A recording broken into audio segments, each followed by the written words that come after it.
দাঁড়িয়ে দাঁড়িয়ে আছে। দাঁড়িয়ে বলছে, দাঁড়িয়ে দাঁড় ছেড়ে দাও। শ্রীরাম বললেন, শ্রীরাম কহিছে দেবী, কহি তব আগে, দ্বার ছাড়ি নাহি দেব হরির আদেশ। রাধারানী বললেন, কি বললে, আমায় দ্বার ছেড়ে দেবে না? এই বলে রাধারানী করলেন কি না, জোরপূর্বক করে প্রবেশ করতে গেলেন। যেই না জোরপূর্বক করে প্রবেশ করতে গেছেন, অমনি শ্রীরাম বাধা দিয়ে দাঁড়ালো। আর যেই না শ্রীরাম বাধা দিয়ে দাঁড়িয়েছে, অমনি রাধারানী ক্রোধান্বিত হয়ে শ্রীরামকে অভিশাপ করলেন, গোলক ছাড়ি ধরাধামে যাইতে হইবে, অসুর বংশেতে তব জনমা লইবে। রাধারানী বললেন, শ্রীরাম বললেন, রায়, তুমি আমায় বিনা দোষে অভিশাপ করলে, তাহলে আমিও তোমায় অভিশাপ করছি। গোলক ছাড়ি ধরাধামে যাইতে হইবে, ইহা লাগি অনুতাপ সদা পাবে মনে, শত বর্ষ দেখা না হইবে হরিশনে, ইহা লাগি অনুতাপ সদা পাবে মনে। এই বলে যেই না রাসমঞ্জরি প্রবেশ করেছেন, অমনি রাধারানীর ভয়ে ওগো বিরজা তখন করলেন কি, রাধারানীর ভয়ে ওগো বাড়ির রূপা তখন হয়ে যে গেল, বাড়ির রূপা তখন হয়ে যে গেল, বিনোদিনী রে ভয় পেয়েছে, বাড়ির রূপা তখন হয়ে যে গেল। রাধারানী বিরজা রাধারানীর ভয়ে বাড়ির রূপা হয়ে গেল। তখন রাধারানী আমার ময়ূর রূপ ধারণ করে রাধারানীকে ধরতে, বিরজাকে ধরতে গেলেন। তখন শ্রীকৃষ্ণ আমার করলেন কি না, সেই রাধারানীর পেক্ষ ধরে টান দিলেন, পেখম ধরে। তাই রাধারানী ময়ূরের পেখম এলো গোবিন্দের হাতে। তাই ভক্তের সম্মান বজায় রাখার জন্য গোবিন্দ আমার করলেন কি না, সেই পাখাকে নিলেন চূড়ার ওপরে, আর সবাইকে সান্ত্বনা দিয়ে বললেন, বিরজা, তুমি হবে জল, বৃন্দাবন বেষ্টন করে থাকবে, আর তোমার তীরেই আমি সদাই বিহার করব।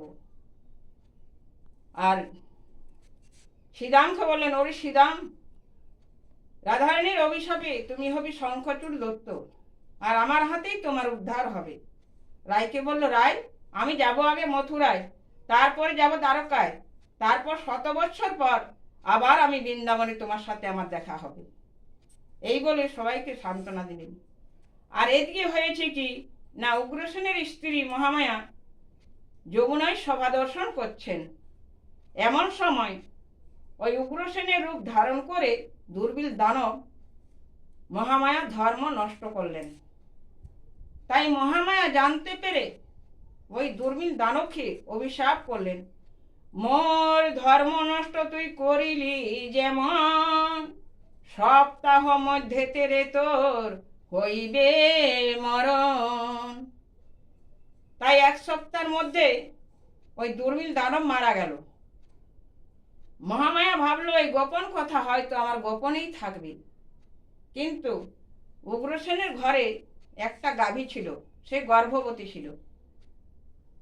তাই উগ্রসেনের ঘরে গাভী গর্ভবতী ছিল, একে কালে সেই গাভী প্রসব করিল, হইল গাধার বাচ্চা গাভীর উদরে, ইহা দেখি উগ্রসেন কাঁদে উচ্চ স্বরে, বলি হাই বিধাতা একই হলো, হাই বিধাতা একই হলো, কনিয়া ঘটন ঘটে গেল, হাই বিধাতা একই হলো। উগ্রসেন গেলেন জ্যোতিষীর কাছে। জ্যোতিষী গণনা করে বললেন, তোমার ছেলে হবে অসৎ, ওই ছেলের হাতেই তোমায় বন্দী হয়ে থাকতে হবে। যদি পারো তাকে সৎ সঙ্গে রেখে তার মতি পরিবর্তন করাবার চেষ্টা করবেন। এমন সময় কংস গেলেন মৃগয়ায়। মৃগয়ায় গিয়ে যখন বনে নিশি যাপন করছেন, তখন নিদ্রার ঘুরে কে যেন বলছে, আমায় জল দাও, আমায় পিণ্ড দাও, আমায় উদ্ধার করো। ওগো জল পিণ্ড দিয়ে উদ্ধার হমরে, সেহ ডাকে বারে বারে। ওগো জল পিণ্ড দিয়ে উদ্ধার হমরে, সেহ ডাকে বারে বারে। একটা পেট মূর্তি এসে বলে ফিরে দেশে, ভাসে নয়নেরও জলে রে, ভাসে নয়নেরও জলে। তাই পেট মূর্তি ভাসে নয়ন জলে, আজ পেট মূর্তি ভাসে নয়ন জলে। হা পুত্র হা পুত্র বলে পেট মূর্তি ভাসে নয়ন জলে। এই স্বপ্ন দর্শন করে কংসের ঘুম ভেঙে গেল। ভাবলো হয়তো আমার পিতা লোকান্ত প্রাপ্ত করেছে, কিন্তু বাড়িতে এসে দেখছে না পিতা তো সিংহাসনে বসে আছে। কংসের মনে বাড়ল সন্দেহ, তাহলে উগ্রসেন কি আমার পিতা নয়? এমন সময় মহামণি নারদের আগমন। তাই মহামণি নারদ সদাই কৃষ্ণ নাম করতে করতে আসছেন, নারায়ণ নাম নারায়ণ, নারায়ণ নাম নারায়ণ। এইভাবে কংসের বাড়িতে মহামণি নারদ এলেন। এসে বললেন, বাবা কংস, ভালো আছো তো? কংস বললেন, শোনো মণিবর, তুমি তো ভূত ভবিষ্যৎ সবই গণনা করে বলতে পারো। আমার মনের মধ্যে যে সন্দেহ, এই সন্দেহ ভেঙে দাও মণিবর। অগ সন্দেহ সাগরে ভাসি যে আমি, কথা শোনয় হে মহামুনি। সন্দেহ মরে ভেঙে দাও মুনি, সন্দেহ মরে ভেঙে দাও মুনি। জানো মণিবর, আমি গিয়েছিলাম মৃগয়ায়। মৃগয়ায় গিয়ে যখন বনে নিশি যাপন করছিলাম, তখন কে যেন বলছে, আমায় জল দাও, আমায় পিণ্ড দাও, আমায় উদ্ধার করো। আমায় পুত্র বলে সম্বোধন করলেন। আমি ভাবলাম হয়তো আমার পিতা লোকান্ত প্রাপ্ত করেছে, কিন্তু বাড়িতে এসে দেখছি না পিতা তো সিংহাসনে বসে আছে। তাহলে এমন স্বপ্ন দর্শন করলাম কেন মণিবর? উগ্রসেন কি আমার পিতা নয়? মহামণি নারদ বললেন, শোনো বাবা কংস, এই কথাটা তুমি তোমার মাকে গিয়ে তুমি জিজ্ঞাসা করো। তাই কংস করলেন কি, সেই মহামণি নারদের কথা মতে আজ মায়ের কাছে চলে যাচ্ছেন। তাই মুক্ত শিলয়ে কংস মায়ের কাছে যায়। অভিমানে যুবরাজ আসিয়া দাঁড়ায়। সত্যি করে বল মাতা, কে বা আমার বটে পিতা? সন্দেহ সাগরে ভাসি আমি। ওগো সত্যি করে বল মাতা, মাকে বা আমার বটে পিতা? সত্যি করে বল মাতা।